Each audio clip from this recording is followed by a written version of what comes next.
Hello friends, नमस्कार। आपका स्वागत है BK ऑनलाइन स्टडी में।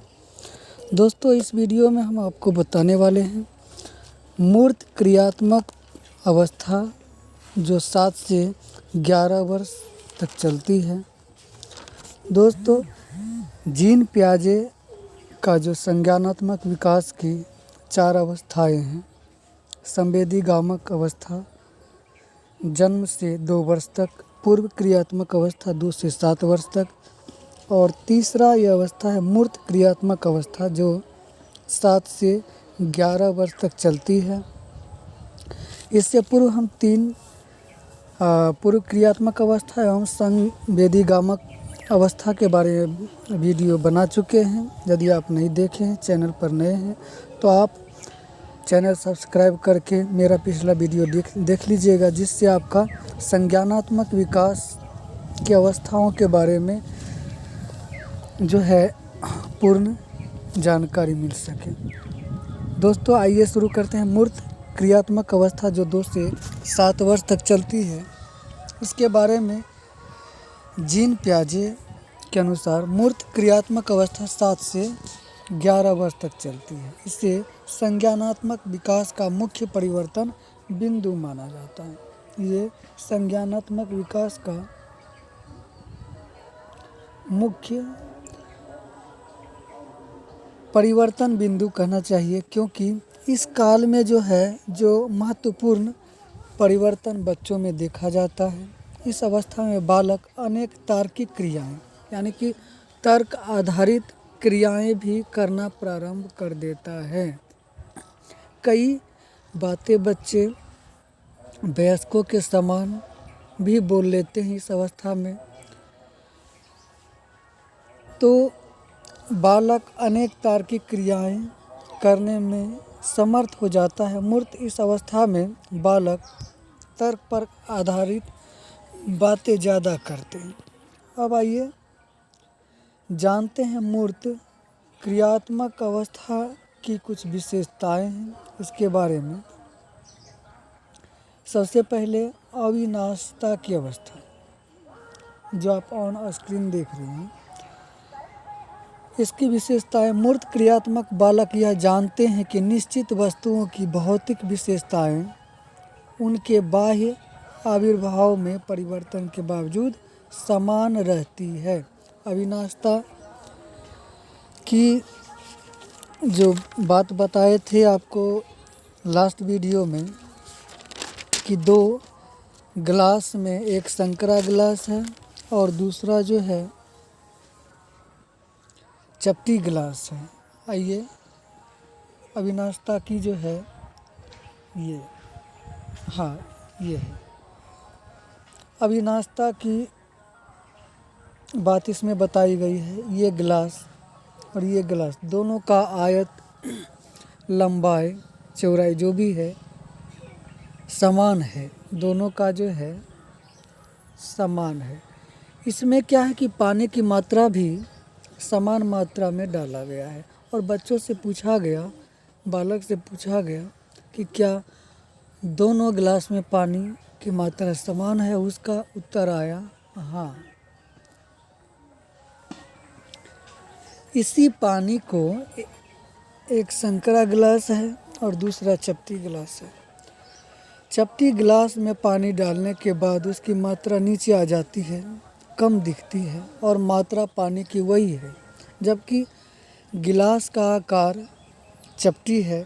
उससे फिर पूछा गया कि क्या अभी पानी की मात्रा दोनों गिलास में समान है, तो बोले कि नहीं, चपटी गिलास में पानी कम है, जबकि मात्रा समान है और गिलास चपटी है। उसको अविनाशिता की श्रेणी में रखा गया है कि बालक इस प्रकार से सोचते हैं कि गिलास में पानी एक में ज़्यादा है, एक में ज़्यादा है और दूसरा में कम है, दूसरा में पानी की मात्रा कम है। इस प्रकार से अविनाशिता की प्रक्रिया मूर्त क्रियात्मक अवस्था में होती है। इसकी विशेषताएं सर्वप्रथम यही है अविनाशिता की अवस्था कि वस्तु वो की भौतिक वस्तुओं की निश्चित विशेषताओं के बारे में उसे पता नहीं होता है। परिवर्तन के बावजूद भी उसके मानसिक संरचना जो है वही रहता है कि पानी की मात्रा कम है, और गिलास परिवर्तन के बाद भी उनको ये पता नहीं होता है कि पानी की मात्रा दोनों गिलास में समान है, आकार की वजह से, चपटी की वजह से इसमें कम दिखती है। ये अविनाशता की जो है विशेषता है, कंजर्वेशन अंग्रेजी में कहते हैं, विकेंद्रीकरण। इसमें क्या है, मूर्त क्रियात्मक अवस्था के बालक किसी कार्य की अनेक विशेषताओं का समन्वय करते हैं।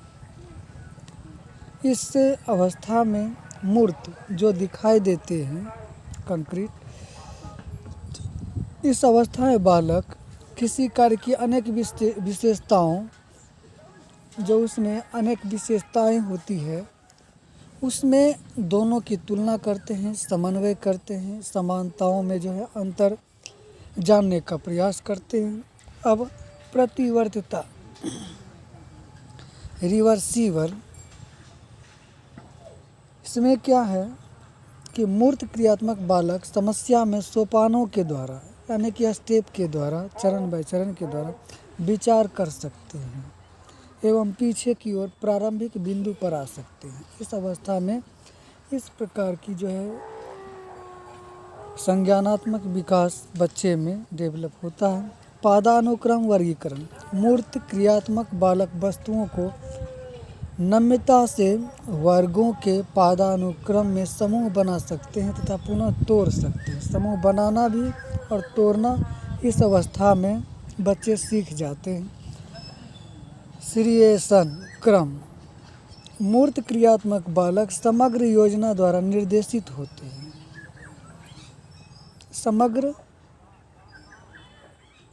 योजना द्वारा निर्देशित होते हैं, जबकि वे पदों को एक श्रृंखला में जमाते हैं। किसी पद को वो श्रृंखला जमाना इस मूर्त क्रियात्मक अवस्था में सीख जाते हैं। अब क्या है, पारगमनीय अनुमान।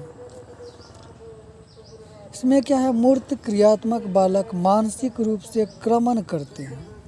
अ की व से तुलना करने के पश्चात वे स के मध्य संबंध का अनुमान लगा सकते हैं। नेक्स्ट, दैसिक क्रियाएं। मूर्त क्रिया बालक दूरी बनाए रखते हैं। दूरी, समय एवं गति में अंतर समझते हैं तथा परिचित पर्यावरणों के संगठित मानचित्रों का सृजन करते हैं। पर्यावरण में जो संगठित मानचित्र है उसका वो क्या करते हैं, सृजन करते हैं। उसके बारे में नई कल्पनाओं द्वारा सोचते हैं कि इसका परिणाम क्या हो सकता है। क्षैतिक योग्यता, तार्किक संकल्पनाओं में धीरे धीरे पारंगतता मध्य शैशवावस्था तक जाती है। प्रस्तुत अवस्था में बालक मूर्त वस्तुओं के द्वारा तार्किक क्रियाएं करने योग्य हो जाता है।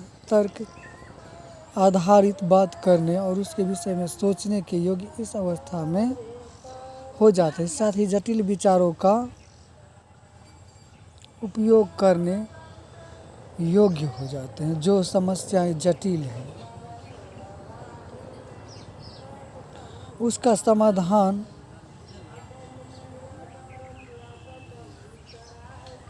वह ढूंढना प्रारंभ कर देता है। समस्या समाधान की उसमें समझ आ जाती है। इस प्रकार से दोस्तों ये मूर्त क्रियात्मक अवस्था के बारे में हम इस वीडियो में आपको बताएं।